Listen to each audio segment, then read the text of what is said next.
my new car here, Hyundai Ionic. Beautiful car. I've had about 2 weeks driven on it. That's my old one, Skoda Octavia. I'll be getting rid of this soon. That's my brother's, that one. We're gonna have to get rid of that as well. That's the Toyota Avensis. This is the new one here. It's not gonna be a review. I'm just gonna jump inside, let you guys see. I've only had it 2 weeks. So far so good. That's another thing, I don't have to press the key fob button there. I can just press this button. As long as I'm standing with the key in my pocket, it should be alright. Ooh, kind of hot day today. There you go, that's the steering wheel. That's a bit upside down. I'm not gonna, well, I will. Okay, I'll start it up for you. There you go, push button. You just push that button. As long as the key's in my pocket, I'll just switch the radio off, and I'm good to go. You know, it's got, I don't know if you can see that. It doesn't matter if you can see or not. I'll just tell you got to take my word for it. 54,633 on the clock. But it drives fine, drives brilliantly. Air conditioning's, everything's there. As you can see, you can figure it. You know, it's a car, Hyundai Ionic it is. This is it's got heated seats. I don't know if the extra. I don't know if I need them, but I press this one. That cools the seats. Basically, it blows cold air up your ass, which is brilliant in hot weather like today. That comes in handy. This I didn't understand. This is a heating steering wheel. I did check it. I pressed it. 5 minutes later, the steering wheel did get hot. I don't know. Maybe that's a benefit during winter time, but I didn't really need it. Again, heated seats for the left-hand side, passenger side, and the cooling seats as well. Everything's electronic on this. It's brilliant. It's got some buttons here I don't really understand. Of you know, I think that's if someone gets too close behind you, you can't see them on your blind spot. It starts bleeping, and that starts doing something as well. They start bleeping you, if you know what I mean. It's got sensors front and back. Okay, so if I put it in reverse, the reverse camera comes up. So I'll just quickly show you.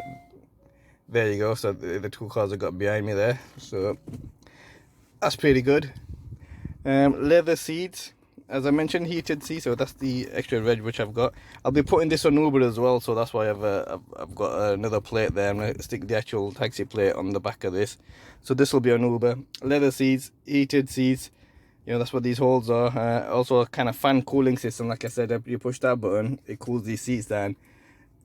Hey, that's really good. I really like that. It comes in, and obviously you can drive without it.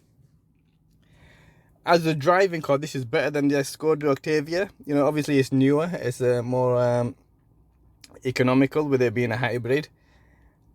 But as a taxi, I think the Skoda would have been better. Reason being, you know, the glove box is bigger on the Skoda. It's not. You know, it does stuff. It's just a few books and stuff. And this part here where the handrest is, if I was to lift that, is very small. Not really. You know, it's got this extra button here, which extra kind of compartment, which I think is for books or iPads. It's got 2 cup holders. This one, there was no need for it. I can't see myself using it for books or iPads or anything. And that's small. You know, and the Octavia is a lot bigger. And the Octavia one was more out here as well. So it was a lot bigger. You had 1 cup holder in that one.